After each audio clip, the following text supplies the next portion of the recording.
السلام علیکم ورحمۃ اللہ وبرکاتہ۔ اعوذ باللہ من الشیطان الرجیم، بسم اللہ الرحمن الرحیم۔ الحمد للہ والصلاة والسلام علی رسول اللہ وآلہ آل اللہ، واللعنۃ الدائمۃ علی اعدائہم واعداء اللہ من یوم عداوتہم الی یوم لقاء اللہ۔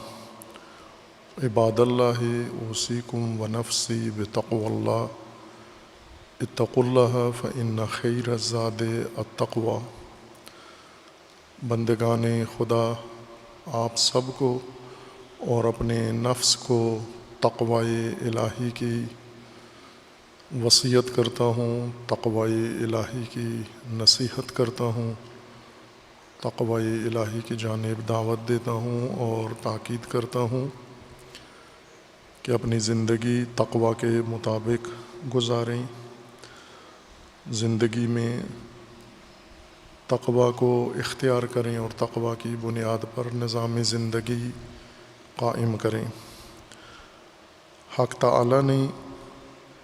انسان کی زندگی کے تحفظ کے لیے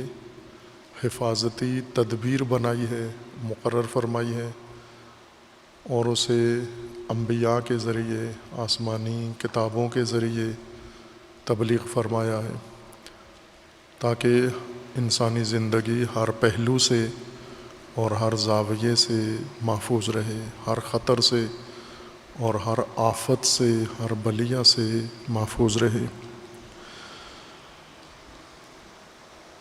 تقوی کے حصول کے لیے، تقوی کے قیام کے لیے، تقوی تک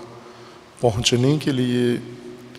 اللہ تعالیٰ نے اصول، ضوابط بیان فرمائے ہیں، جن کے ذریعے سے انسان تقوی تک رسائی حاصل کرتا ہے۔ ان میں سورہ مبارکہ انعام کی آیا کے مطابق صراط مستقیم سب سے بڑا رکن ہے تقوی کا۔ انسان اپنی انفرادی زندگی میں، سماجی زندگی میں اور دینی معاشرتی زندگی میں اس وقت تقوی کے مقام پر پہنچتا ہے اور انسان کی زندگی میں تقوی آتا ہے یا حفاظتی تدبیر اللہ تعالیٰ کی انسان کی زندگی میں آتی ہے اور انسان کی زندگی کو اپنے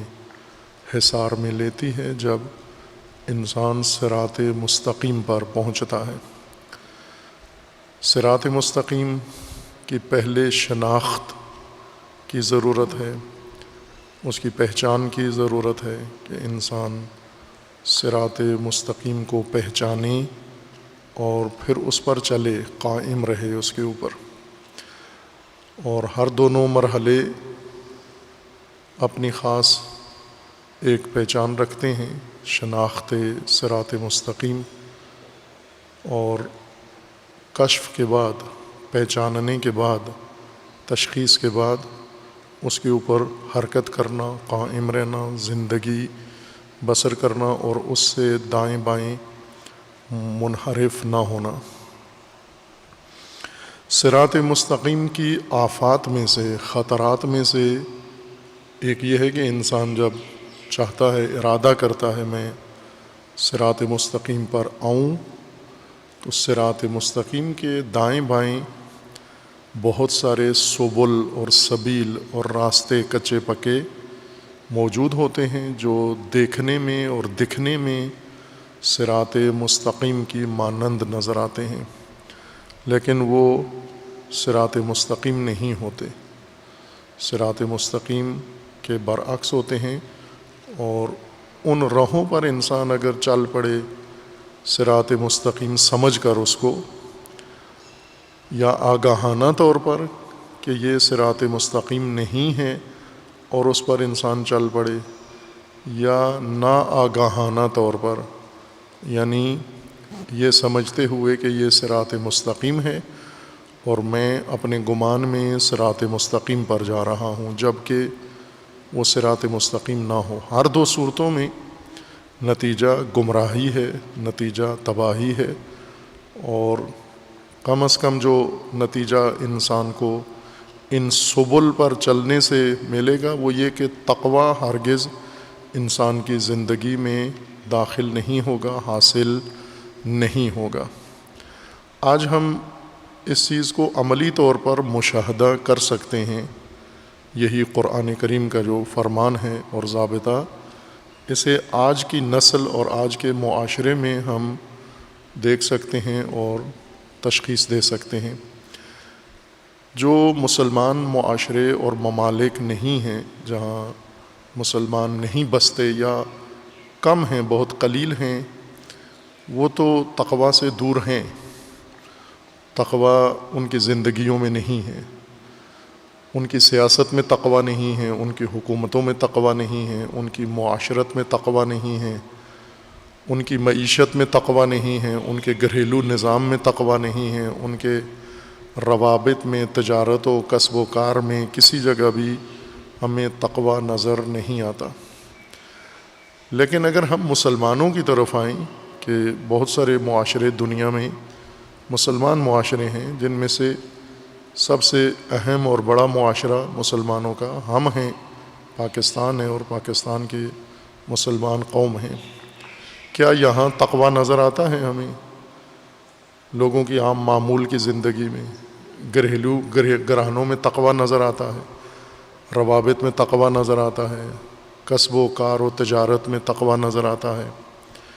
اور اسی طرح سماجی زندگی میں تقوی نظر آتا ہے، سیاسی نظام ہمارا با تقوی نظام ہے، کہیں بھی آپ کو نظر نہیں آتا۔ حتیٰ مذہبی جو کام ہیں ان کے اندر بھی عقیدت نظر آتی ہے، جذبات نظر آتے ہیں اور سب کچھ نظر آتا ہے، تقوی نظر نہیں آتا۔ ہم اگر تقوی تلاش کریں جا کر مذہبی اماکن میں، مذہبی مراکز میں، مساجد میں، مدارس میں اور دیگر جو مذہبی مختلف سلسلوں کے بنے ہوئے مراکز ہیں، تو وہاں جا کر آپ کو ہر چیز نظر آئے گی، تعصب نظر آئے گا، نفرت نظر آئے گی، اختلاف نظر آئے گا، تفرقہ نظر آئے گا، مفاد پرستی نظر آئے گی، خود خواہی نظر آئے گی، ہر چیز نظر آئے گی۔ تقوی ڈھونڈنے سے بھی نہیں ملتا۔ اور سب سے بڑھ کر ہم اس طبقے میں آ کر تقوی تلاش کریں جن کا کام عوام کے اندر، معاشرے کے اندر تقوی پھیلانا ہے، تقوی قائم کرنا ہے، نظام تقوی برپا کرنا ہے، یعنی علماء دین، علماء اسلام۔ ہم علماء کے نزدیک ہو جائیں، قریب ہوں، کسی بھی سلسلے کے علماء ہوں، کسی خاص مذہب مسلک کے نہ، کسی بھی مذہب کے علماء کے نزدیک ہو کے دیکھیں، ان میں بہت سارے آپ کو علم کے بڑے سمندر نظر آئیں گے اور خزانے ہیں علم کے، ان میں سے بہت سارے ایسے ہیں جن کے اندر اور بہت ساری صلاحیتیں موجود ہیں، لیکن اگر ان کی زندگیوں میں تقوی تلاش کریں تو بہت قلیل نظر آئیں گے۔ جس طرح امام حسین علیہ الصلاۃ والسلام کا فرمانا تھا، اذا محسوا بالبلاء قل الدیانون، جب آزمائشوں میں ڈالے جائیں، تقوی کا امتحان آئے، آزمائش آئے، تو با تقوی بہت کم، متدین بہت کم نظر آئیں گے آپ کو۔ آزمائشوں میں پتہ چلتا ہے کتنے با تقوی ہیں۔ اور آج پاکستان کے علماء کی آزمائش ہے، موجودہ حالات اور موجودہ صورتحال، تمام مسالک اور تمام مذاہب کے علماء کے تقوی کا امتحان ہے۔ یہیں سے پتہ چلتا ہے کتنے با تقوی ہیں یہ۔ کیوں قلت ہے تقوی کی؟ علم فراوان ہے، عقیدت فراوان ہے، جذبہ فراوان ہے، ہر چیز وافر مقدار میں ہے، لیکن تقوی انتہائی قلیل ہے، ناپید ہے، بلکہ کمیاب ہے۔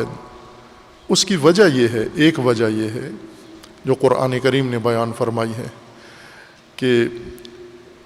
صراط مستقیم کے بجائے سبل کو صراط سمجھ بیٹھے ہیں، غلطی سے غفلت میں نہ چاہتے ہوئے صراط مستقیم کے دائیں بائیں بنے ہوئے راستوں کو صراط مستقیم کا گمان ہو گیا ہے ان کے اوپر، اور یہ شبہ ہو گیا ہے کہ صراط مستقیم پر ہیں۔ اتنے متضاد تو صراط مستقیم نہیں ہو سکتے جتنے متضاد مذاہب، جتنے متضاد فرقے، جتنے متضاد سلسلے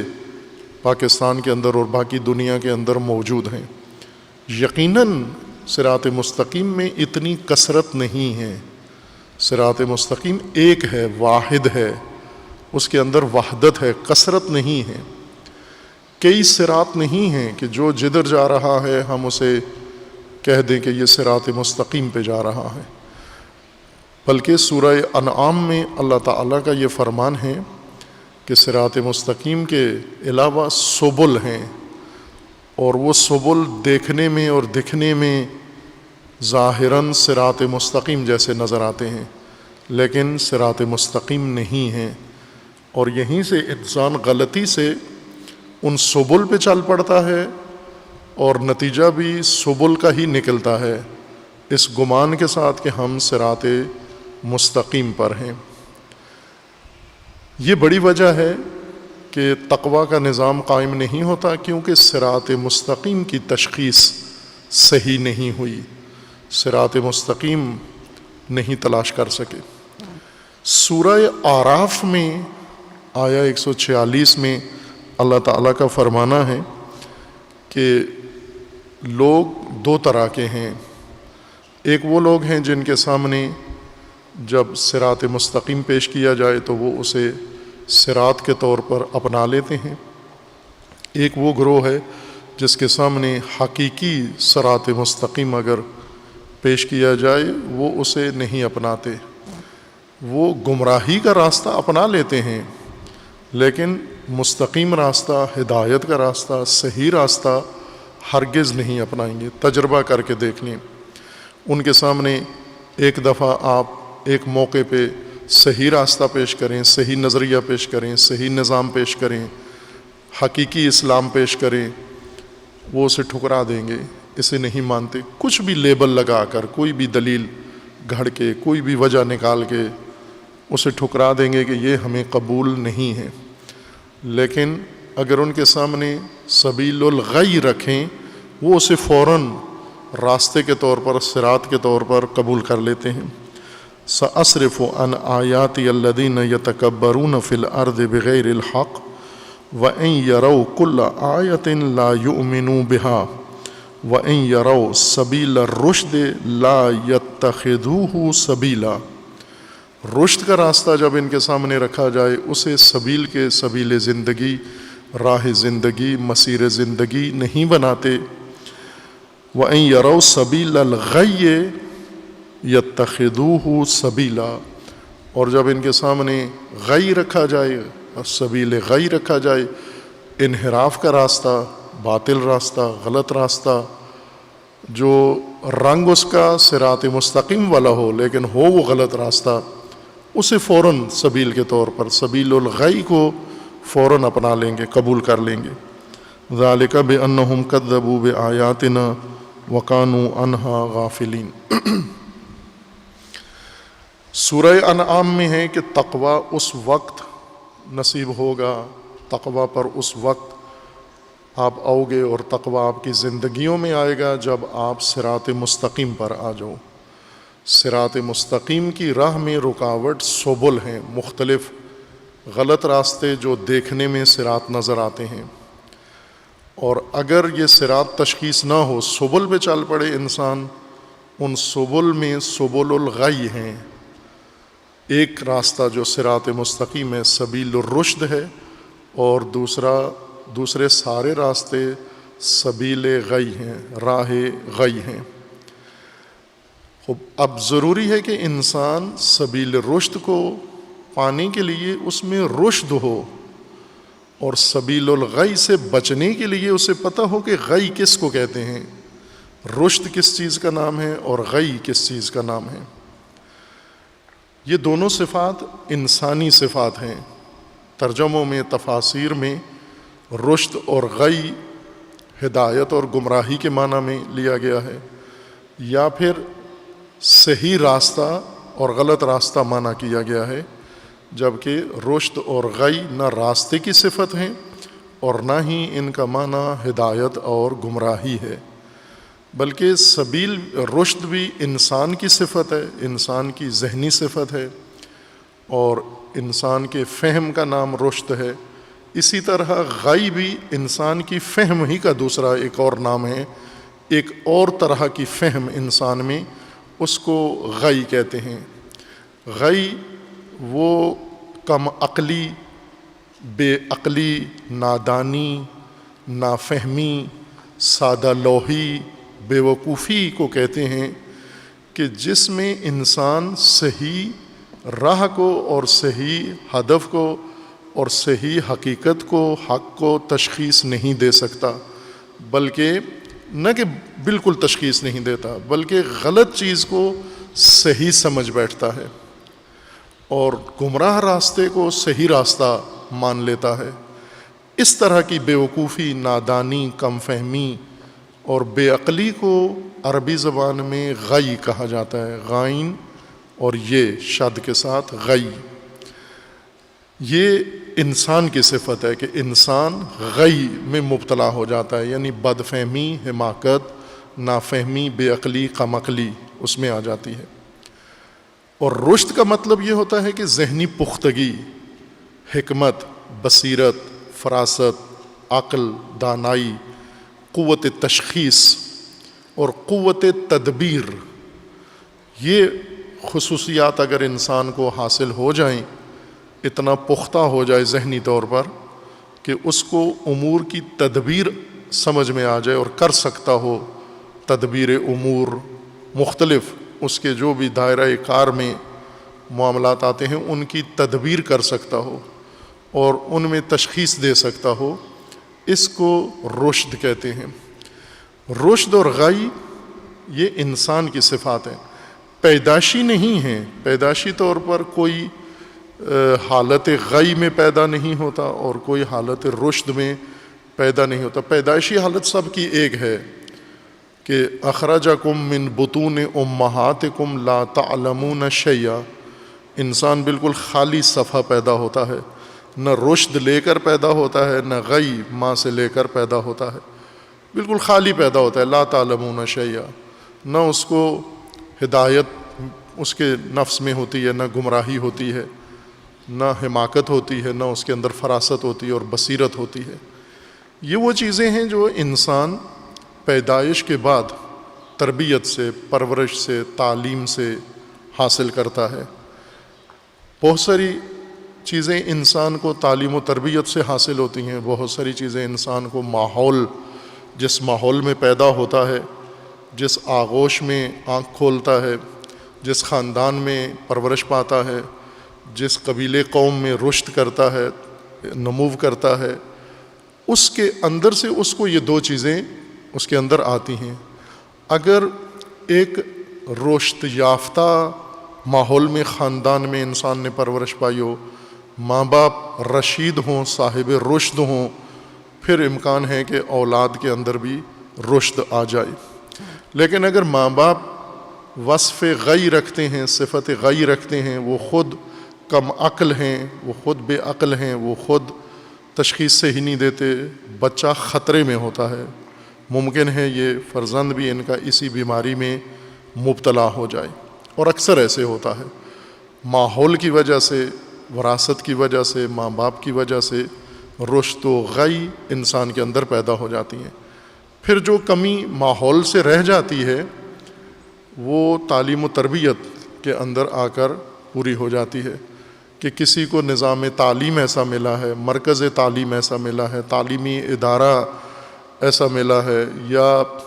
معلم ایسے ملے ہیں، نصاب ایسا ملا ہے کہ جس کے اندر انسان کو رشد پیدا ہوتی ہے، انسان کے اندر وہ تعلیمی نظام یا وہ تعلیمی ماحول جو انسان کی شخصیت میں یہ عقلی بصیرت، فراست، تدبیر کا عنصر اور گوہر پیدا کر دیتا ہے۔ اور کچھ ایسے تعلیمی ماحول ہیں کہ جہاں پر انسان کی یہ ساری صلاحیتیں مار دی جاتی ہیں اور اسے ایک بھیڑ کے طور پر بنا دیا جاتا ہے، بھیڑ چال۔ وہ جس گمراہ پر قوم کو، دوسروں کو، اکثریت کو چلتے ہوئے دیکھتا ہے، انہی کے پیچھے دوڑتا رہتا ہے۔ یہ ماحول کا بھی اثر ہوتا ہے۔ قرآن کریم میں رشد کے لیے اللہ تعالیٰ نے ایک نمونہ بہت خوبصورت پیش کیا ہے یہ بتانے کے لیے کہ رشد کیسے حاصل ہوتی ہے۔ سورہ مبارکہ کہف میں 18واں سورہ قرآن کریم کا، اس میں حق تعالیٰ نے ماجرا ذکر کیا ہے حضرت موسیٰ علیہ السلام کا۔ اس میں سورہ کہف میں 2-3 مرکزی قصے ہیں۔ ایک اصحاب کہف کا ہے، بہت ہی خوبصورت قصہ ہے، داستان، اور اس کے اندر ہدایت ہے، اور اس میں بھی اتفاقاً یہ ذکر کیا گیا ہے کہ یہ گروہ جن کو اصحاب الکہف کہتے ہیں، جو غار میں جا کر پناہ لی انہوں نے اور پھر وہیں پر کئی سو سال تک سوئے رہے اللہ تعالیٰ کے حکم سے اور حکمت سے، اور پھر اٹھے ایک 300 سال 3 صدیاں بعد کسی اور نسل میں سوئے تھے اور کسی اور نسل میں اٹھے،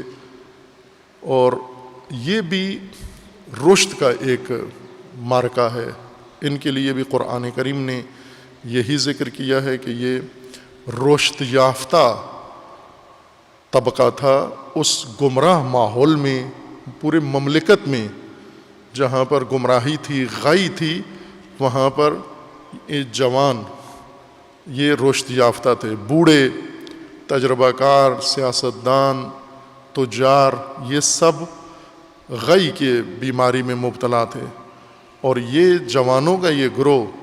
اصحاب کہف جن کو کہا جاتا ہے، یہ رشد ان کے اندر تھی، اور پھر وہی رشد ان کی باعث بنی کہ یہ دوسروں کی ہدایت کے لیے ایک معجزہ بن گئے۔ جب دوبارہ اٹھائے گئے تو انہیں دیکھ کر اور ان کا واقعہ دیکھ کر مشاہدہ کر کے ایک پوری نسل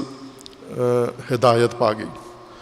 دوسرا ماجرا قرآن کریم کی سورہ کہف میں حضرت موسیٰ علیہ السلام کا ہے۔ اس میں بہت ساری آیات ہیں، قصہ ان کا طولانی ہے، لیکن آیا 60 سے یہ مضمون مشاہدہ فرمائیں جس میں رشد کا طریقہ بتایا گیا ہے قرآن کریم میں۔ حصول رشد کا راستہ کیا ہے، انسان میں کیسے فہم آئے، بصیرت آئے، بصارت آئے، تدبیر آئے، یہ قوت کیسے انسان کے اندر پیدا ہوتی ہے، یہ خلاقیت کیسے انسان کے اندر آتی ہے۔ اس میں آیا 60 سے جو مضمون شروع ہوتا ہے وہ یہ ہے کہ وَإِذْ قَالَ مُوسَىٰ لِفَتَاهُ لَا أَبْرَحُ حَتَّى أَبْلُغَ مَجْمَعَ الْبَحْرَيْنِ أَوْ أَمْضِيَ حُقُبًا۔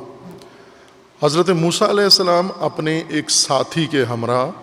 اور وہ بھی جوان تھا، وہ ساتھی فتح تھا، وہ جوان مرد، فتح یعنی جس کے اندر فتوت ہو، مردانگی ہو، اور ایک فعال انسان ہو، متحرک آدمی ہو، وہ عربی زبان میں صاحب فتوت فتح کہلاتا ہے۔ اور روایات میں ہے کہ وہ حضرت موسیٰ کے شاگرد اور حضرت موسیٰ کے ایک طرح سے نائب حضرت یوشع ابن نون تھے۔ یہ خود بھی مقام نبوت پر فائز ہوئے، لیکن حضرت موسیٰ کے مصاحب تھے، یا حضرت موسیٰ کی خدمت کیا کرتے تھے، ساتھ ساتھ رہتے تھے حضرت موسیٰ علیہ السلام کے ساتھ۔ وَإِذْ قَالَ مُوسَىٰ لِفَتَاهُ لَا أَبْرَحُ حَتَّى أَبْلُغَ مَجْمَعَ الْبَحْرَيْنِ أَوْ أَمْضِيَ حُقُبًا۔ حضرت موسیٰ نے اپنے ساتھی دوست کو لیا اور لے کر نکلے، اور اسے یہ کہا کہ ہم ایک لمبے سفر پہ جا رہے ہیں، اور اس سفر میں ہم پیچھے نہیں آئیں گے، ہٹیں گے نہیں، رکیں گے نہیں جب تک ہم مجمع البحرین میں نہ پہنچ جائیں۔ مجمع البحرین جہاں پر 2 دریا آپس میں ملتے ہیں، باہر دریا سمندر کو کہتے ہیں، اور بحرین 2 سمندر یا 2 دریا، اور جہاں یہ ملتے ہیں آپس میں ان کو مجمع کہتے ہیں، ملنے کی جگہ، جمع ہونے کی جگہ مجمع کہلاتا ہے۔ یہ عام مجالس میں بھی ہم کہتے ہیں مجمع بہت ہے، مجلس کو مجمع یعنی جہاں لوگ جمع ہیں، جمع ہونے کی جگہ مجمع کہلاتا ہے۔ حضرت موسیٰ علیہ السلام نے عہد کیا کہ نکلتے ہیں ہم دونوں اپنے گھر سے، اپنی آبادی سے، اپنے خاندان سے سفر کرتے ہیں، اور اس وقت تک ہم نہیں بیٹھیں گے چین سے آرام سے جب تک مجمع البحرین تک نہ پہنچ جائیں۔ سنگم اردو میں اس کو کہتے ہیں، جہاں پر دو دریا آپس میں ملتے ہیں، مخلوط ہوتے ہیں۔ او امدی حقبہ، اور اس کے لیے ہمیں کئی حقب اگر گزارنے پڑ جائیں۔ حقب آج کل کی تعبیر کے مطابق کہیں کئی دہائیاں، 10 سال کو دہائی کہتے ہیں، کئی دہائیاں۔ حقب عربی میں ظاہراً یا 40 سال کے دورانیے کو کہتے ہیں ایک حقب، یا 80 سال کے دورانیے کو حقب کہتے ہیں۔ اب حضرت موسیٰ علیہ السلام نے یہ کہا کہ میں کئی حقب بھی گزر جائیں اپنے ہدف تک پہنچنے کے لیے گزاروں گا وہاں پر، اور اپنے ساتھی کو بھی ساتھ لیا کہ آپ بھی میرے ساتھ چلو۔ ہم جس مقصد تک پہنچنا چاہتے ہیں، سفر جتنا طولانی ہو تھکیں گے نہیں، خستہ نہیں ہوں گے، اور اسی طرح ہم وقت جتنا لگ جائے، کئی حقب لگ جائیں اگر، پھر بھی ہم یہ مقصود اپنا حاصل کر کے رہیں گے۔ اب دونوں نے یہ عہد کیا اور چل پڑے۔ فلما بلغا مجمع بینہما، اور جب یہ پہنچے اس مجمع البحرین میں، دو دریاؤں کے جہاں ملاپ ہوتا ہے، سنگم پہ جب پہنچے، وہاں پر نسیا حوتہما فاتخذ سبیلہ فی البحر سربا۔ خوب یہ دونوں ایک اس مجمع پر پہنچے اور پہنچ کر وہاں رکے، اور جب رکے تو ان کی مچھلی سمندر میں گر گئی۔ مچھلی ساتھ لائے تھے کھانا بنا کر، خوراک کے طور پر، یا تلی ہوئی مچھلی تھی، یا اس کو تیار کر کے لائے تھے پکانے کے لیے کہ بر وقت پکا لیں گے، اور مچھلی لے کر آئے تھے کہ ہم جہاں کھانے کا وقت ہوگا وہاں بیٹھ کر کھانا کھائیں گے۔ لیکن ہوا یہ کہ ایک جگہ پر جہاں اس مجمع البحرین پہ پہنچے وہاں رکے، تھوڑا سا آرام کیا، اور مچھلی کو ایک پتھر پہ رکھا انہوں نے تاکہ خراب نہ ہو۔ جب اٹھ کے سامان باندھا اور نکل پڑے، مچھلی وہیں سمندر میں گر گئی۔ فلما جاوزا قال لفتاه آتنا غداءنا لقد لقينا من سفرنا هذا نصبا، اور پھر وہاں سے دوبارہ چل پڑے۔ جب آگے کچھ دیر کے بعد گئے، تھک گئے، بھوک بھی لگی، حضرت موسیٰ نے اپنے ساتھی کو کہا، جوان کو، کہ کھانا لاؤ۔ وہ جو ہمراہ تیار کر کے لائے تھے، سفر میں تھک گئے ہیں، خستہ ہو گئے ہیں، یہاں آرام بھی کرتے ہیں، کھانا بھی کھاتے ہیں، کھانا لاؤ جو ساتھ لائے تھے۔ قال ارأیت اذ اوینا الی الصخرۃ، جوان نے کہا کہ کھانا تو نہیں ہے۔ وہ کہاں گیا کھانا؟ ہم تو باقاعدہ لے کر آئے تھے ٹفن ساتھ، مچھلی تیار کر کے لائے تھے یا بنا کے لائے تھے، بھون کے لائے تھے، مچھلی کہاں گئی؟ تو جوان نے کہا کہ یاد ہے آپ کو؟ قال ارأیت اذ اوینا الی الصخرۃ، وہ مجمع پہ جب پہنچے سنگم پہ تو وہاں ایک پتھر چٹان کے سائے میں ہم نے آرام کیا تھا، یاد ہے؟ موسیٰ علیہ السلام کو یاد دلایا، یاد آتی ہے؟ حضرت موسیٰ نے کہا ہاں کیا تھا آرام۔ پھر کیا ہوا؟ انہوں نے کہا فإنی نسیت الحوت وما انسانیہ الا الشیطان، تو انہوں نے ساتھ جو ساتھی تھے انہوں نے کہا کہ میں بھول گیا آپ کو بتانا یہ ماجرا کہ مچھلی کے ساتھ کیا ہوا، یہ میرے ذہن سے ہی نکل گیا، نسیان آ گیا مجھ پر، طاری ہو گیا، فراموشی کا شکار ہو گیا، اور یہ جو فراموشی ہوئی یہ بھی شیطان نے مجھے بلہا دیا کہ میں آپ کو بتاؤں، بتانا چاہ رہا تھا آپ کو لیکن شیطان نے ذہن سے بات نکال دی ہے۔ ان اذکرہ، کہ میں آپ کو یہ بتاؤں کہ ماجرا کیا ہوا جب ہم چٹان کے اوپر بیٹھے یا چٹان کے سائے میں بیٹھے. اور وہ ماجرا یہ تھا کہ وَاتَّخَذَ سَبِيلَهُ فِي الْبَحْرِ عَجَبًا، اور انہوں نے کہا کہ میں نے دیکھا کہ وہ وَاتَّخَذَ سَبِيلَهُ فِي الْبَحْرِ، اس نے اپنا راستہ لیا مچھلی نے اور سمندر میں چلی گئی. قَالَ ذَلِكَ مَا كُنَّا نَبْغِ فَارْتَدَّ عَلَىٰ آثَارِهِمَا قَصَصًا. خوب، اب یہاں پر ہوا یہ کہ جب یہ وہاں بیٹھے تو کھانے کے لیے مچھلی لائے تھے، وہاں آرام کے لیے رکے. آرام کے لیے رک کر وہ کھانا رکھا تو وہ کھانا ہوا آئی یا کسی حیوان کا گزر ہوا، وہ کھانا ان کا سمندر میں گر گیا، مچھلی سمندر میں چلی گئی. اور پھر وہاں سے دوبارہ اٹھے، سامان اٹھایا، ساتھی نے دیکھ لیا کہ کھانا گر گیا ہے، سمندر میں چلا گیا ہے، لیکن حضرت موسیٰ کو بتانا بھول گئے اور یہ کہا کہ یہ شیطان نے مجھے فراموش کروا دیا، بتانا چاہتا تھا وہیں پر آپ کو، اب یاد آیا کہ وہ مچھلی تو گر گئی ہے. حضرت موسیٰ نے جب یہ سن کے کہا کہ ذالک ما کنا نبغی، خوب یہی مقصود تھا ہمارا، گویا ہم اپنے مقصد تک پہنچ آئے ہیں. فرتد علی آثارہما قصصا، وہاں سے دونوں واپس پلٹے، انہی قدموں پر واپس پلٹے. اب یا کھانا ڈھونڈنے واپس پلٹے یا حضرت موسیٰ نے کہا کہ ہم اپنے مقصود تک پہنچائے ہیں، یہی ہم چاہ رہے تھے اور یہ مل گیا ہمیں. فوجدا عبدا من عبادنا، جب اس نقطے سے واپس اس مجمع البحرین کی طرف واپس پلٹ رہے تھے تو وہاں پر انہیں اللہ کے عباد میں سے ایک عبد ملا.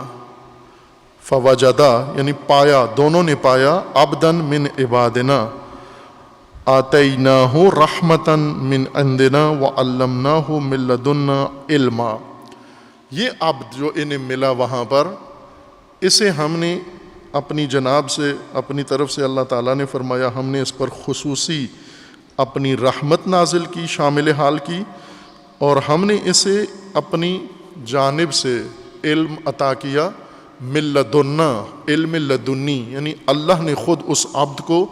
خاص علم عطا کیا ہوا تھا. اس عبد سے ان کی ملاقات ہوئی.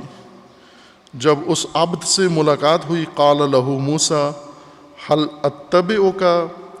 علی ان تعلمانی مما علمت رشدا، ممکن ہے ہمیں اپنی شاگردی میں قبول کرو اور ہم آپ کی اتباع کریں اور ہم آپ کی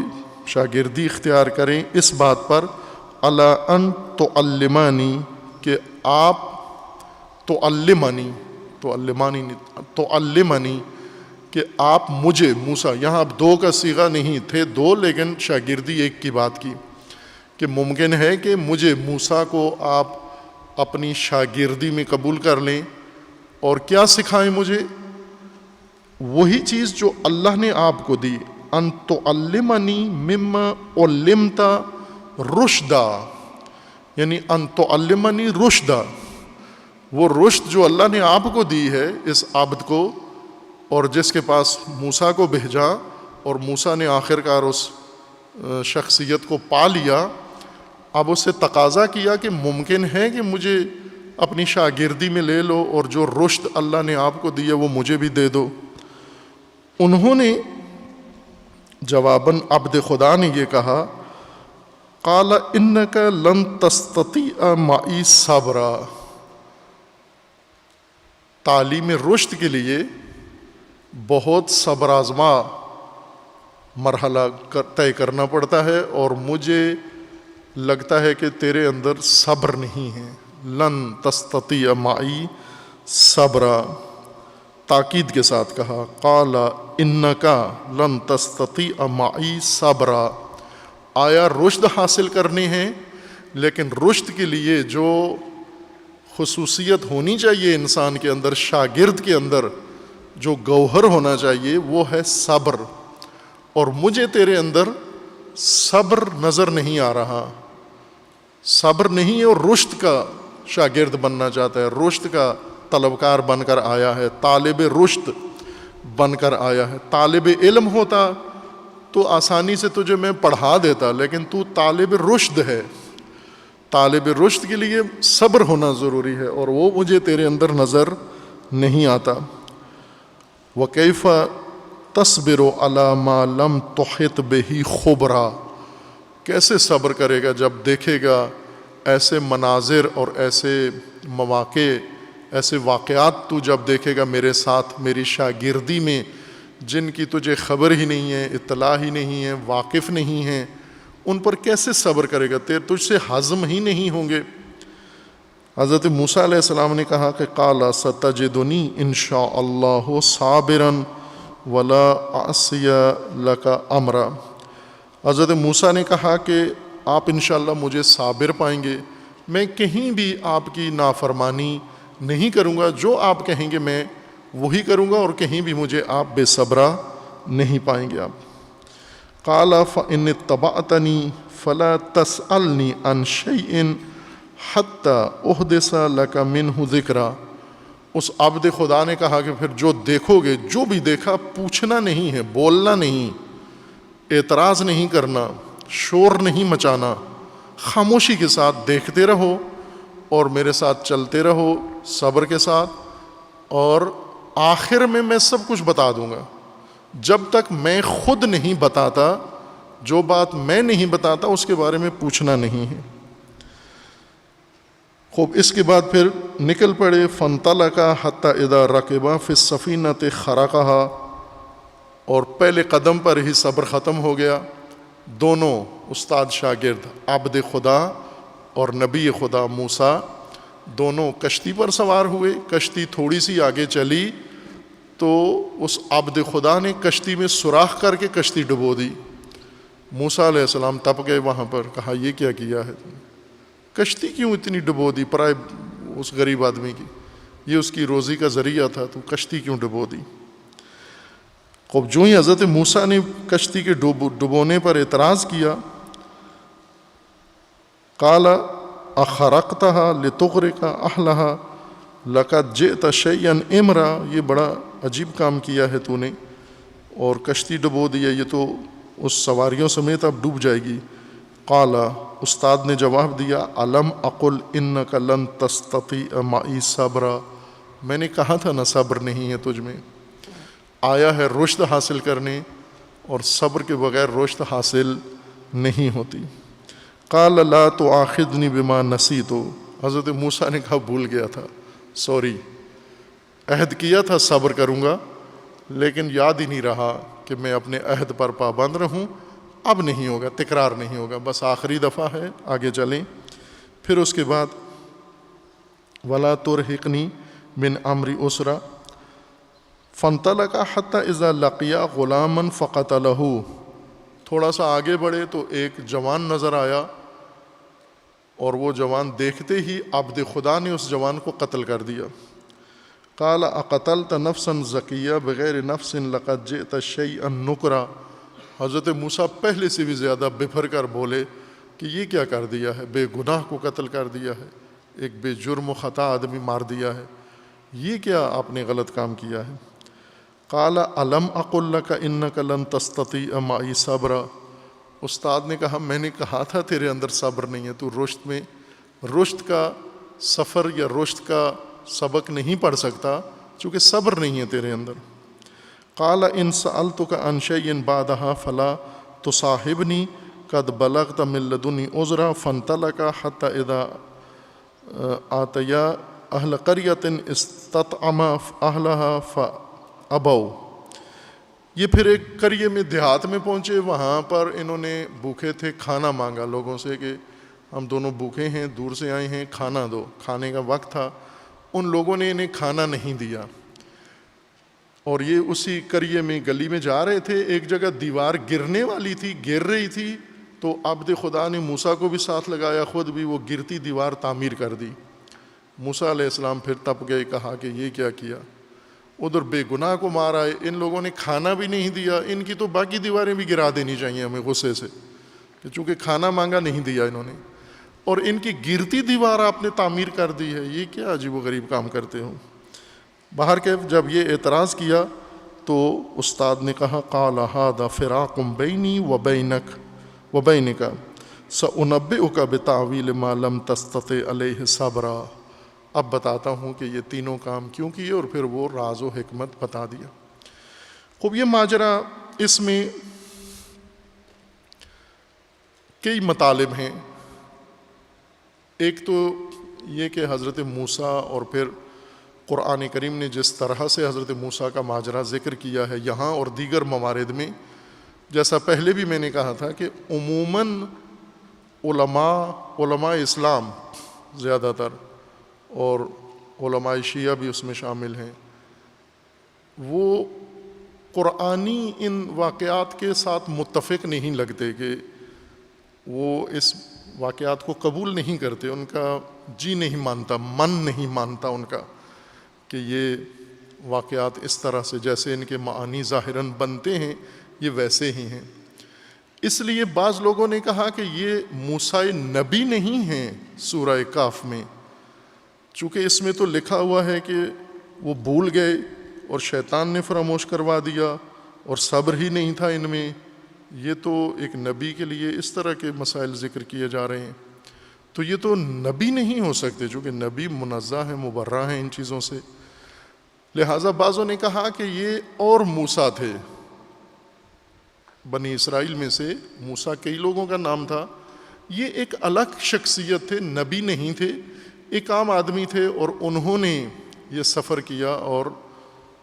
خوب اس کے لیے دلیل کیا ہے کہ یہ موسیٰ ابن عمران نہیں تھے، وہ نبی خدا جو جن کا ذکر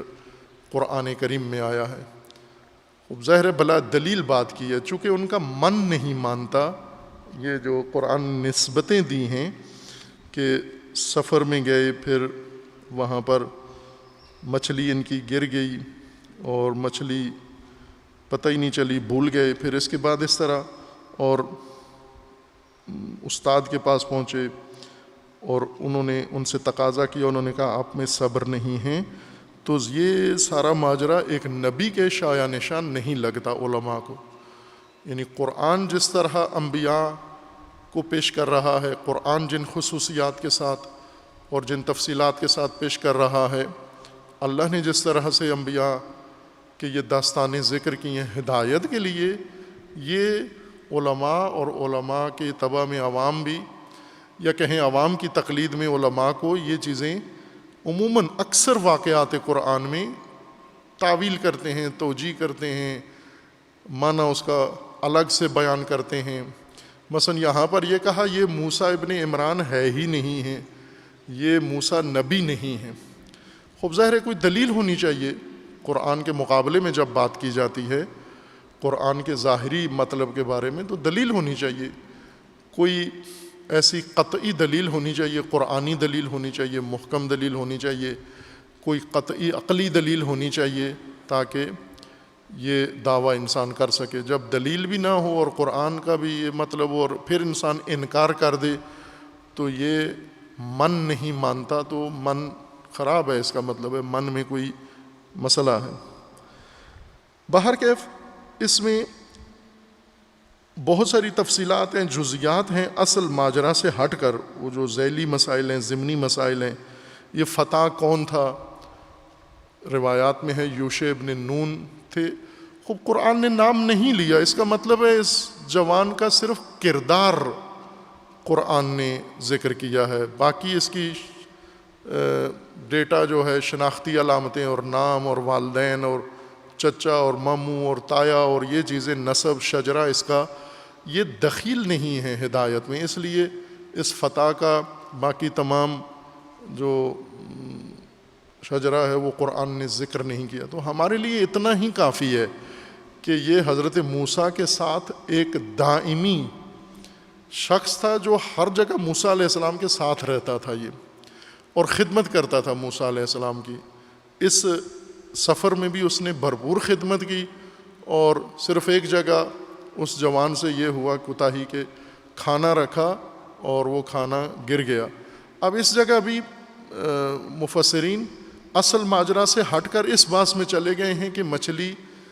تو پکی ہوئی مچھلی تھی، کھانا تھا، چونکہ غدا کہا ہے کہ وہ کھانا لے کر آؤ جو مچھلی لائے تھے، تو انہوں نے کہا کہ مچھلی تو سمندر میں چلی گئی ہے اور اپنا راستہ لے کے نکل گئی ہے۔ تو انہوں نے کہا یہ مچھلی پکی ہوئی مچھلی زندہ کیسے ہو گئی؟ یہ پکی ہوئی مچھلی تھی، یہ زندہ ہوئی، کس طریقے سے زندہ ہوئی؟ پھر وہ داستانیں ذکر کرنا، افسانے ذکر کرنا شروع کیے کہ یہ پکی ہوئی تلی ہوئی مچھلی حضرت موسیٰ کی پلیٹ میں یا ٹفن میں تھی، وہ زندہ ہو کے اچھل کے دریا میں چلی گئی، سمندر میں، اور تیر کے پھر آگے نکل گئی۔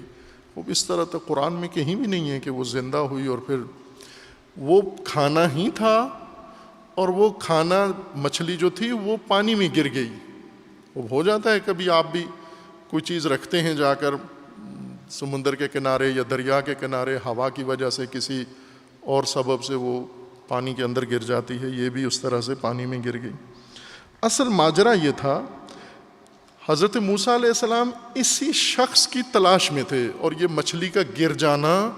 یہ ان کی علامتوں میں سے تھا۔ یعنی پہلے سے گویا حضرت موسیٰ کو یہ علامت بتائی گئی تھی کہ آپ جائیں ایک عبد خدا، اس کے پاس جا کر رشد حاصل کریں، اور اس کے پاس پہنچنے کی علامت یہ ہے کہ اس کا جغرافیائی علامتیں یہ ہوں گی، وہ ساحلی علاقہ ہوگا، سمندر ہوگا، اور وہ عبد خدا ایسے مقام پہ آپ کو ملے گا، اور وہاں اس کے ملنے کی ایک علامت یہ ہوگی کہ جب آپ وہاں پہنچیں گے ایک مقام پر تو آپ کا کھانا پکا ہوا آپ کے دسترس سے ضائع ہو جائے گا۔ تو حضرت موسیٰ نے اس لیے کہا کہ یہی تو ہم چاہتے تھے، یہیں پہ آنا چاہ رہے تھے، جہاں کھانا گر گیا، پکا ہوا مچھلی گر گئی سمندر میں، یہی علامت بتائی گئی تھی کہ جب یہ ماجرا جہاں ہو سمجھو آپ کا مطلوب اور مقصود وہیں پر ہے، لہٰذا وہاں سے پلٹے اور پلٹ کر اس عبد خدا سے ملے۔ عبد خدا سے مل کر اس عبد خدا کے بارے میں روایات کے اندر ہے کہ ان کا نام خضر تھا، حضرت خضر۔ آیا وہ نبی ہیں یا نہیں؟ روایات میں ہے اشارہ کہ گویا نبی تھے، لیکن قرآن کریم میں نہیں ہے اشارہ۔ عبد من عبادنا، ایک بندہ ہے بندگان خدا میں سے۔ خصوصیت یہ ہے کہ اس کو اللہ تعالیٰ نے اپنا خصوصی علم عطا کیا، علم لدنی من لدنا، ہم نے اپنی جانب سے، اپنی جناب سے اس کو علم عطا کیا۔ موسیٰ علیہ السلام یہی موسیٰ نبی علیہ السلام ہیں، اور یہ گئے، انہوں نے بھی جا کر نہیں کہا کہ مجھے علم چاہیے، علم تھا موسیٰ کے پاس، رشد کے لیے گئے تھے، اور ان سے جا کر یہ تقاضا کیا کہ آپ مجھے تعلیم دیں۔ هل اتبعک علی ان تعلمنی مما علمت رشدا، جو رشد اللہ نے آپ کو دی ہے، جو سوجھ بوجھ اللہ نے آپ کو دی ہے، جو فہم فراست اللہ نے آپ کو دی ہے، جو تدبیر اللہ نے حکمت آپ کو دی ہے، بصیرت، وہ مجھے چاہیے، اس کے لیے آیا ہوں آپ کے پاس۔ چونکہ قوم کی رہنمائی کے لیے، امت کی رہنمائی کے لیے، اور طاغوت کو سرنگون کرنے کے لیے اس رشد و فہم و فراست و حکمت و تدبیر کی ضرورت ہے مجھے، اس لیے آیا ہوں آپ کے پاس۔ اور انہوں نے کہا کہ رشد ہے تو کسبی طریقہ ہے، رشد مل سکتی ہے، لیکن اس کے لیے ایک طولانی مدت چاہیے، ایک بڑا کٹھن سفر چاہیے، اور مجھے تیرے اندر وہ استقامت، وہ صبر، وہ حوصلہ نظر نہیں آتا۔ مجھے لگتا ہے جلد باز ہو آپ بہت، آپ آئے ہو کوئی شارٹ کٹ مارنے کے لیے کہ ایک دو دنوں میں آپ کو رشد دے دوں۔ رشد کے لیے انسان کو عمر صرف کرنا پڑتی ہے، اور مجھے وہ نہیں لگتا کہ آپ جن واقعات سے یا جس ماجرا سے، جن عوامل سے انسان کے اندر رشد پیدا ہوتی ہے، جن تجربات سے، ان کے اوپر استقامت دکھانا، قائم رہنا، یہ مجھے آپ کے اندر حوصلہ نظر نہیں آتا۔ اور عبد خدا کی تشخیص ٹھیک نکلی۔ 3 واقعات ہوئے، اب آگے چلتے تو خدا جانے، یہ تو معمولی واقعات ہوئے، ایک جگہ کشتی سوراخ کر دی، ایک جگہ بچہ مار دیا، ایک جگہ گرتی دیوار تعمیر کر دی، یہ تو ابتدائی قسم کے واقعات تھے۔ اب اگر یہ جاری رہتا یہ سبق رشد کا، تو آگے اور کیا حضرت موسیٰ دیکھتے، اور حضرت موسیٰ اور عبد خدا کے طفیل اور توسط سے باقی مومنین کے لیے کیا اسرار کھلتے، کیا راز کھلتے، اور رشد کا ایک پورا نصاب قرآن کریم میں یا اسی ماجرا میں سامنے آ جاتا، لیکن پہلا شاگرد ہی رشد کا وہ بے حوصلہ نکلا، لہٰذا 3 قدم کے بعد وہ سفر رک گیا، وہ سبق رک گیا، اور موسیٰ واپس آ گئے وہاں سے عذر معذرت کرتے ہوئے۔ پھر انہوں نے ان 3 واقعات کے اندر پوشیدہ حکمت اور راز بتا دیا کہ یہ میں نے کیوں کیا ہے۔ مقصود یہ تھا کہ یہاں پر خداوند تبارک و تعالیٰ نے اپنے نبی کو رشد کے لیے علیحدہ سے معلم کے پاس بھیجا۔ حضرت موسیٰ کئی مواقع پہ گئے، کئی قسم کی کارگاہیں کیں، کئی طرح کے تجربے کیے، کئی طرح کی مشقیں کیں حضرت موسیٰ نے۔ سب سے پہلا ماجرا تو فرعون کے گھر میں، دشمن کے گھر میں پرورش پانا، اس کے بعد پھر مصر کے اندر جھگڑا ہو جانا اور اس اپنے ساتھی کے حق میں دوسرے کو مار دینا، بلا جرم اس کو مار دینا، پھر اس کے بعد اس خوف سے مصر شہر چھوڑ جانا، مدین میں پہنچ جانا، حضرت شعیب کی شاگردی میں، پھر شعیب کی شاگردی کا دورہ مکمل کر کے واپس آنا، طور پہ جانا اور وہاں پر وہ نور دیکھنا، یہ سارا حضرت موسیٰ علیہ السلام کی اس تربیت کا یا اس عمل کا حصہ تھا جو اللہ تعالیٰ نے اپنے مبارز نبی کو مبارز بنانے کے لیے، طاغوت کے ساتھ نبرد آزما ہونے کے لیے، تیاری کے لیے سب کچھ کروایا۔ انہی میں سے یہ بھی ایک ماجرا ہے۔ ان ہر کورس میں اور ہر کارگاہ میں ایک خاص چیز موسیٰ نے سیکھی۔ حضرت شعیب سے کچھ اور چیز سیکھی، فرعون کے گھر میں رہ کر کوئی اور پہلو زندگی کا تجربہ کیا، مشاہدہ کیا، اور اسی طرح دیگر جو مواقع تھے۔ رشد کے لیے ہمیشہ رشد سوجھ بوجھ ہے۔ اب یہاں تو حضرت موسیٰ کا قصہ ہے، لیکن عام واقعات میں بھی جو لوگ اپنی نسل کے اندر رشد قائم کرنا چاہتے ہیں، مخصوصاً یہاں آپ دیکھ سکتے ہیں، مشاہدہ کر سکتے ہیں یا شاید تجربہ بھی کیا ہو، کچھ لوگ ہیں جو تاجر سرمایہ دار لوگ ہیں، اچھا بڑا ان کا کاروبار ہے، آج کل کے حساب سے دیکھیں اربوں روپے میں ان کا کاروبار ہے۔ اپنے بچوں کو یہ کاروبار سکھانے کے لیے کاروباری رشد، کاروباری فہم، کاروباری سوجھ بوجھ اپنی اولاد کے اندر ایجاد کرنے کے لیے بعض خود اپنے ساتھ ان کو رکھ کر یہ رشد ان کے اندر ایجاد کرتے ہیں، لیکن بعض اپنے ساتھ نہیں رکھتے، چونکہ انہیں پتہ ہوتا ہے کہ باپ بیٹا کا جو رشتہ ہوتا ہے، باپ کے اندر بیٹے کی نسبت، بیٹے کے اندر باپ کی نسبت جو احساسات ہوتے ہیں، یہ رشد کے حصول میں مانع ہیں، رکاوٹ ہیں، کہ عموماً والدین بچوں کو رشد نہیں دے سکتے، نمو دے سکتے ہیں، کھلانا پلانا پہنانا یہ اچھے طریقے سے کر سکتے ہیں، لیکن جہاں پر رشد کا معاملہ ہو وہاں پر والدین عموماً ناکام ہو جاتے ہیں۔ لہٰذا یہ تاجر طبقہ، یہ لاہور میں بھی ہوتا ہے، سنا ہے ہم نے کئی ایک سے، یہ اپنے بچوں کو کسی دوسرے کاروباری آدمی کے ساتھ، کسی دوسرے دکاندار کے ساتھ، کسی دوسرے تاجر کے ہاں رکھ دیتے ہیں بغیر معاوضے کے، کہ آپ نے اس کو کاروبار سکھانا ہے، یعنی کاروباری سینس اس میں ایجاد کرنا ہے، کاروباری شعور اس کے اندر پیدا کرنا ہے، کاروباری حس اس کے اندر ایجاد کرنی ہے، کاروباری بصیرت، کاروباری فہم اس کے اندر آپ نے پیدا کرنی ہے۔ بچپن سے، بلکہ بعض تو اسکولوں میں بھی نہیں بھیجتے اور سیدھا کسی کاروباری، کامیاب کاروباری کے ساتھ لگا دیتے ہیں، اور وہ جب ان کی تربیت کرتا ہے، ان کو کاروباری رشد دیتا ہے،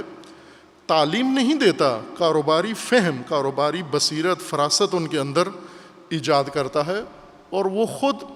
پھر بہت بڑے کاروباری بن جاتے ہیں، شاید اپنے استاد سے بھی آگے زیادہ کاروبار اپنا بڑھا لیتے ہیں۔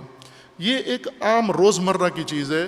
کہ بچوں کے اندر رشد کے لیے، تعلیم کے لیے اکیڈمیوں میں بھیجتے ہیں، تعلیم کے لیے یونیورسٹیوں میں بھیجتے ہیں، کالجوں میں بھیجتے ہیں ڈگریوں کے لیے، لیکن رشد کے لیے کسی تجربہ گاہ میں ان کو بھیجتے ہیں، کسی کارگاہ میں بھیجتے ہیں۔ کاروباری لوگ ہیں تو کاروباری رشد اپنے بچوں میں ایجاد کرتے ہیں۔ پہلے زمانوں میں سیاسی لوگ یہ کام کیا کرتے تھے، بادشاہوں کو جن بچوں کو اپنا جانشین بنانا ہوتا تھا سیاست میں، ان بچوں کو گھر میں دربار میں نہیں رکھتے تھے، چونکہ دربار میں گھر میں ماؤں کی گود میں بچے مملکت داری کے قابل نہیں ہوتے، سلطنت چلانے کی صلاحیت ان میں نہیں ہوتی۔ ماؤں کی گود میں بچے کو نمو ملتی ہے، یعنی بس جسم بڑھتا ہے، اس کا حجم بڑھتا ہے، بچے کا موٹا ہوتا جاتا ہے، لمبا ہوتا جاتا ہے بچہ، لیکن بچہ رشد ماں کی گود میں حاصل نہیں کر سکتا۔ ماں رشد نہیں دیتی، نمو دیتی ہے، یعنی اس کا جو نباتاتی جسم ہے اس کو بڑھا لیتی ہے، لاڈ پیار سے دودھ پلا کے، کھانے کھلا کے، بڑے جتن کر کے اپنے بچوں کو، مائیں پابند ہوتی ہیں بچوں کو کھانا کھلانا، صحیح کھانا کھلانا، کئی دفعہ کھانا کھلانا، بھرپور کھانا کھلانا، اور دیکھتے دیکھتے ان کا وزن بڑھا دیتی ہیں۔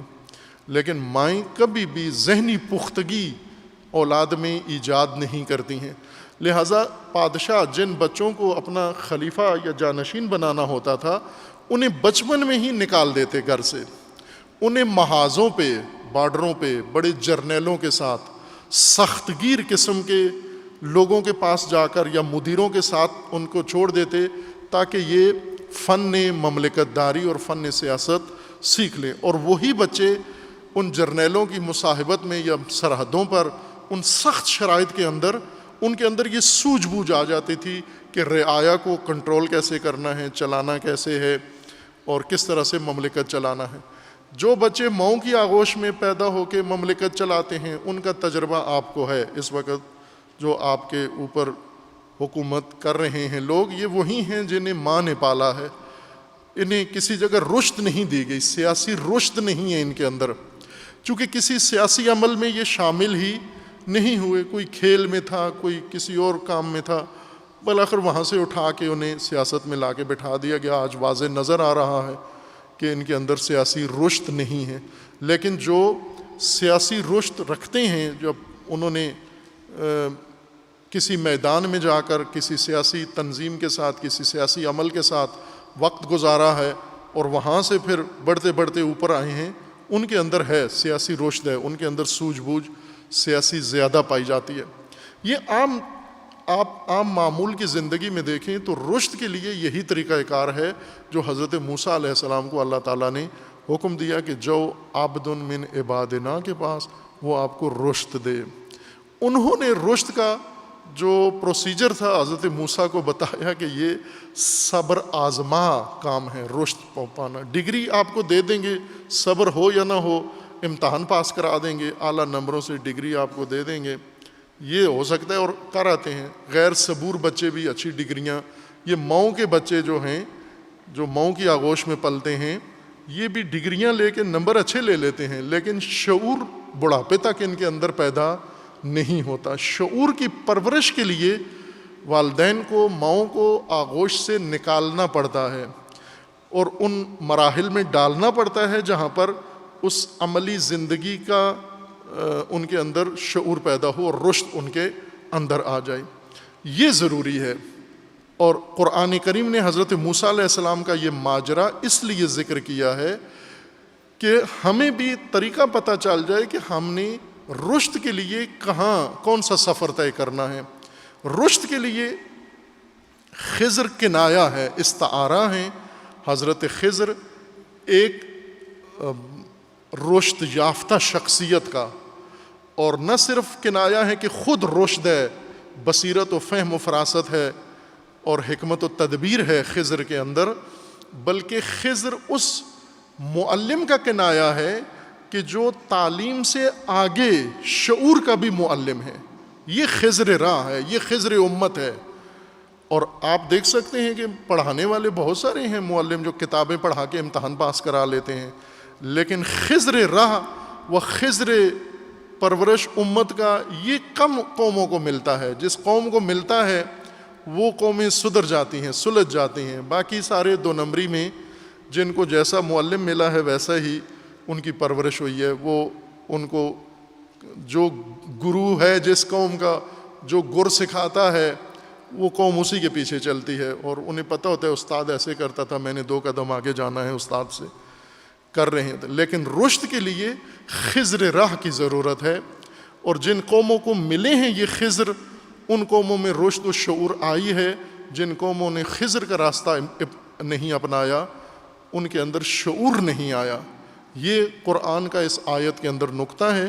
انشاءاللہ اس کی تھوڑی صبر کے ساتھ کیا تعلق ہے اس رشد کا، یہ بیان کرنا رہتا ہے، آپس میں ارتباط، یہ انشاءاللہ بعد میں عرض ہوگا۔ اللہ تعالی ہم سب کو انشاءاللہ رشد و فہم و فراست اپنی جناب سے عنایت فرمائے، اور وہ سارے اسباب جو اللہ تعالیٰ نے اپنے بندوں کی ہدایت کے لیے مقرر کیے ہیں وہ سب کو عطا فرمائے انشاءاللہ۔ اعوذ باللہ من الشیطان الرجیم، بسم اللہ الرحمن الرحیم، انا اعطیناک الکوثر فصل لربک وانحر ان شانئک هو الابتر۔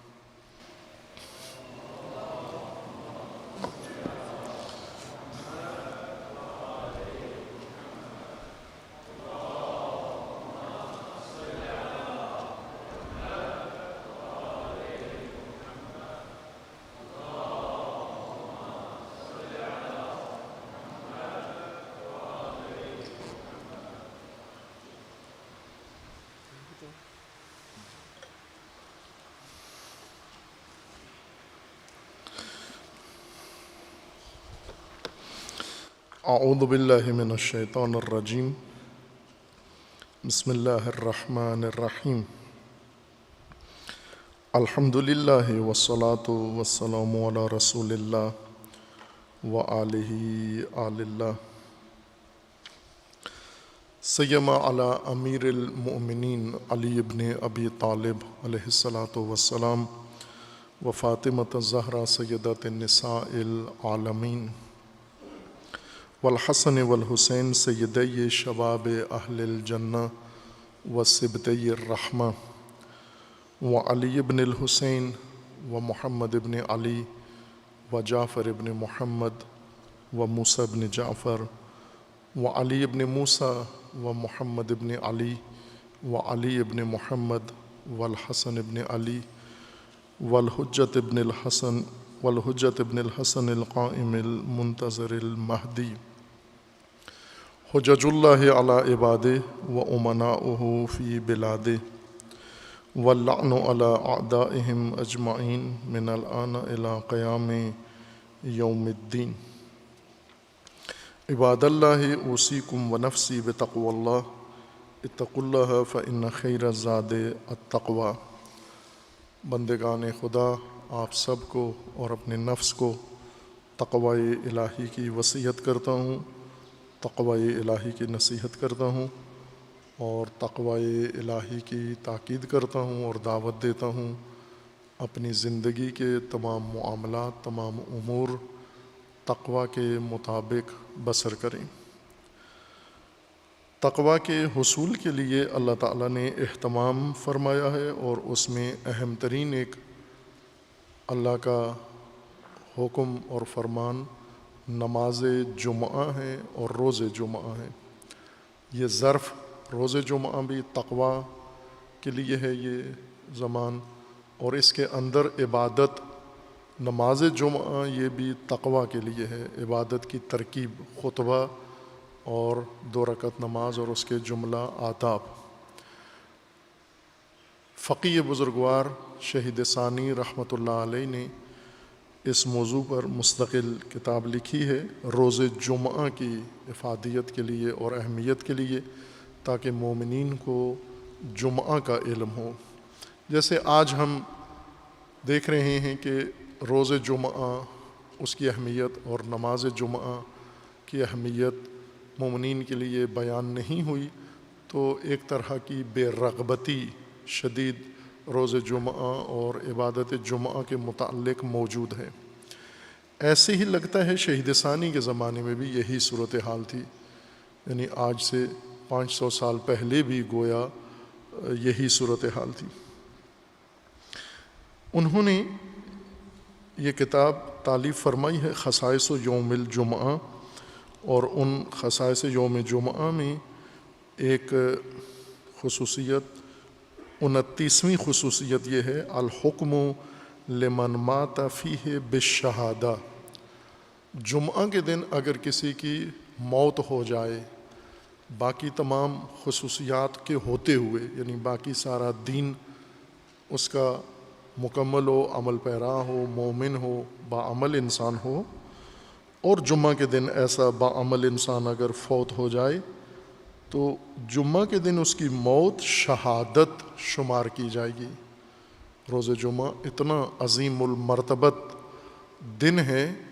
کہ اگر ایک مومن، عملی مومن، باعمل مومن اور پاک دل والا مومن اگر جمعہ کے دن طبیعی موت مر جاتا ہے تو شہداء کے زمرے میں درج کر دیا جائے گا اس روز کی برکت سے۔ وقد تقدم فی الخاصیت الثانیہ بروایت رضا علیہ السلام عن النبی صلی اللہ علیہ وآلہ وسلم، شہید ثانی فرماتے ہیں کہ دوسری خصوصیت روز جمعہ کی جو ذکر کی تھی اس کے اندر بھی امام رضا علیہ السلام سے یہ روایت نقل کی تھی، اور حضرت امام رضا علیہ السلام نے رسول اللہ صلی اللہ علیہ وآلہ وسلم سے یہ روایت بیان فرمائی تھی، اور اس میں یہ تھا، حضور نے فرمایا من مات فی یومہ او لیلتہ مات شہیدا وبعث امنا، اگر کوئی شخص روز جمعہ یا شب جمعہ فوت ہو جاتا ہے تو وہ شہید اٹھایا جائے گا اور عذاب سے مأمون اور محفوظ اس کو اٹھایا جائے گا۔ وفی حدیث آخر عن النبی صلی اللہ علیہ وآلہ وسلم من مات یوم الجمعہ کتب اللہ لہ اجر شہید ووقی فتنۃ القبر، اور ایک اور حدیث میں رسول اللہ صلی اللہ علیہ وآلہ وسلم کا فرمان ہے کہ روز جمعہ اگر کوئی فوت ہو جائے اسے شہید کا اجر ملے گا، اور فتنہ قبر سے، آزمائش قبر سے، سختی قبر سے بھی اس کو نجات مل جائے گی۔ تیسویں خصوصیت اس کے اندر شہید یہ ذکر فرماتے ہیں روز جمعہ کی، ان من مات فیہ مؤمنا کتب لہ براءۃ من النار، جمعہ کے دن جو انسان، عرض کیا کہ باقی چیزیں فرض کی گئی ہیں، یعنی باقی تمام صفات اگر انسان کے اندر مکمل طور پر پوری ہیں مومن والی، اور جمعہ کے دن فوت ہوتا ہے، نہیں یہ کہ فاسق ہو، فاجر ہو، لاابالی ہو، بے عمل ہو، بد کردار ہو، بد عمل ہو، اور جمعہ کے دن مر جائے تو جمعہ اس کی ساری صفائی کر دیتا ہے، جمعہ وہ کار واش کی طرح ہے کہ انسان، نہ ایسے نہیں ہے۔ جب بھی اس طرح کی روایات اور یہ مضامین سنیں تو یہ ذہن میں رکھیں کہ باقی ساری چیزیں مفروض ہیں، نہ یہ کہ باقی چیزوں کو قطع نظر کر کے خود جمعہ تنہا تمام دین کے بدلے میں اور تمام دین کے بجائے روز جمعہ مرنا ہی، مثلا ایک شخص ہے روز جمعہ شراب پیتا ہے، نعوذ باللہ زیادہ پی گیا، زہریلی پی گیا، مر گیا، نشے کی وجہ سے مر گیا، تو یہ روایت اس کے قبر پہ جا کے لکھ کے لگا دیں کہ جو جمعے کے دن مر جاتا ہے وہ عذاب سے محفوظ ہو جاتا ہے، نہ، ان کے لیے نہیں ہے، ان کو جمعے کو مریں یا جمعرات کو مریں، جس دن بھی مریں، فاسق فاجر کے لیے نہیں ہے، مومن کے لیے ہے، یہ جس نے ایمان کے تقاضے اپنی زندگی میں پورے کیے ہوئے ہیں، یا یوں کہیں کہ باتقوی انسان کے لیے ہیں کہ جس نے تقوی کا تقاضا پورا کیا ہوا ہے اور تقوی کے مطابق زندگی بسر کرتا ہے، جمعہ اس انسان کو یہ خصوصیت دیتا ہے، ان من مات فیہ مؤمنا کتب لہ براءۃ من النار، جو مومن مرے، اس میں تصریح بھی ہے اس روایت میں، ان من مات فیہ مؤمنا، حالت ایمانی پر مرے، تقاضا ایمان کے ساتھ مرے، کتب لہ براءۃ من النار۔ روى الشیخ باسنادہ عن جابر عن ابی جعفر علیہ السلام، شیخ طوسی رحمۃ اللہ علیہ نے یہ روایت نقل کی ہے جابر سے، اور انہوں نے امام باقر علیہ السلام سے یہ روایت بیان فرمائی، قال سئل عن یوم الجمعہ ولیلتہا، حضرت امام باقر علیہ الصلاۃ والسلام سے پوچھا گیا روز جمعہ اور شب جمعہ کے بارے میں، فقال لیلتها لیلت غرا و یومها یوم ازہر، شب جمعہ یہ شب غرا ہے اور روز جمعہ یوم ازہر ہے زے کے ساتھ۔ ولیس علی وجہ الارض یوم تغرب فیہ الشمس اکثر معافیا من النار فیہ، امام علیہ السلام نے فرمایا کہ زمین پر ایسا کوئی دن نہیں ہے کوئی ایسا غروب نہیں ہے، کوئی ایسا غروب نہیں ہے کسی دن کا جمعہ کے سے بڑھ کر کہ جس میں سب سے زیادہ گناہوں کی معافی انسان کو ملتی ہے۔ روز جمعہ سے بڑھ کر کوئی اور دن نہیں ہے۔ من مات یوم الجمعہ عارفا بحق اہل ھذا البیت کتب اللہ لہ براءۃ من النار و براءۃ من عذاب القبر، جو شخص جمعہ کے دن فوت ہو جائے عارفا بحق اہل ھذا البیت، اس گھر کے اہل یعنی اہل بیت کے معرفت کے ساتھ، اہل بیت رسول کے معرفت کے ساتھ اگر انسان مرے، کتب اللہ لہ براءۃ من النار و براءۃ من عذاب القبر، جمعہ کے دن اس کی فوتگی اور موت سبب بنے گی کہ جہنم سے بھی اس کو نجات ملے گی اور گناہ بھی اس کے معاف کر دیے جائیں گے۔ ومن مات لیلۃ الجمعہ اعتق من النار، اور جو بھی شب جمعہ مرا وہ عذاب سے آزاد ہے، اس کو عذاب نہیں ہوگا، عذاب سے مبرہ ہے۔ اسی طرح روایت خصوصیت دیگر ہے انہ یوم المزید و یوم الزیارت الی اللہ، کہ یہ تھوڑی سی اس خصوصیت کو وضاحت کی ضرورت ہے، اسے انشاءاللہ بعد میں بیان کریں گے۔ اللہ تعالی ہمیں تمام شعائر الہی کی تعظیم کی توفیق عطا فرمائے، اور خصوصاً اللہ تعالی ہمیں معرفت کے ساتھ اور تقوی کے ساتھ روز جمعہ کے تقاضے پورے کرنے کی توفیق عطا فرمائے، بندگی و عبادت روز جمعہ کو اپنے آداب و خصوصیات اور ضوابط کے ساتھ بجا لانے کی اللہ تعالیٰ توفیق عطا فرمائے انشاءاللہ۔ اور خداوند تبارک و تعالیٰ بحق محمد و آل محمد امت اسلامیہ کو روز جمعہ اور شعائر الہیہ کی تعظیم کی توفیق عطا فرمائے۔ اعوذ باللہ من الشیطان الرجیم، بسم اللہ الرحمن الرحیم، انا اعطیناک الکوثر فصل لربک وانحر ان شانئک ھو الابتر۔